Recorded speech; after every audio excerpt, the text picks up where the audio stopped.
Hi Timothy, I'm Sydney. I'm Senior Mentor here at Call, and I just watched your artifact video and I'm here to give you some feedback.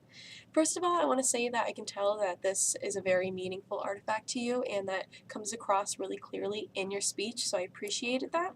And I can tell that you have this marine background because you are a very organized and concise speaker, and that's something that's serving you well in some ways and that maybe you're going to have to work on in other ways. So let's just dive in with the introduction.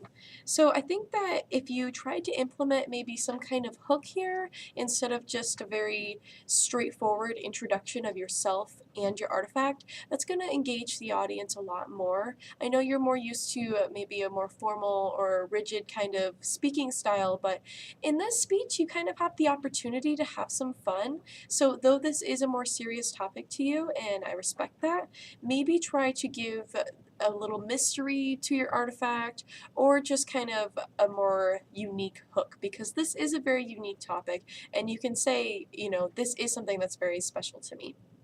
So just try to, have some fun with that there, but otherwise, your delivery is really clean and strong, and your speaking style is, it's projecting really well, and you have a really nice pace. You pause very effectively with all your transitions, and every one of your main points is very clear in your speech. So that's really strong quality to have in your speech, is to be able to have the audience follow along and know what your main points are as you go without even looking at an outline.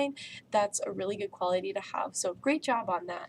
But overall, I think that, you can try to spice up the speech a little bit more. I already talked about the hook, but maybe give some anecdotes or just something to kind of personalize it a little bit more.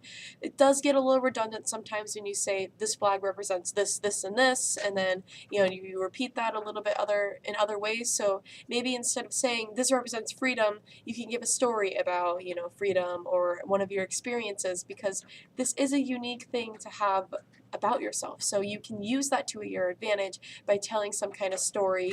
Maybe you have something about you and your buddies and a story that maybe gave you this lesson of freedom or this value that you are talking about. So there are other ways to kind of demonstrate these values that you are just kind of simply presenting.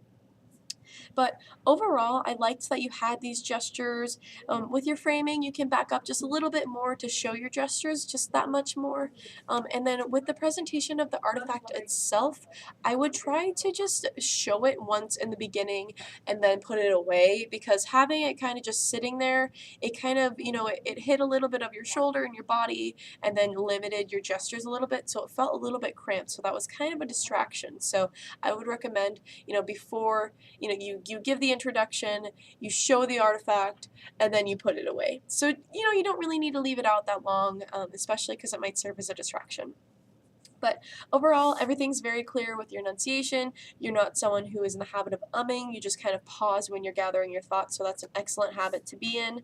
And everything's so organized and concise. So, I think the main thing that you need to focus on here is just a couple of tips with the framing and the presentation, but also just looking for opportunities within your speech to give it a little bit more of an impact and engagement with your audience. But overall, you're off to a great start, and I think you're going to be very successful in your next delivery with your speech, and I hope this was helpful. Have a great day, Timothy.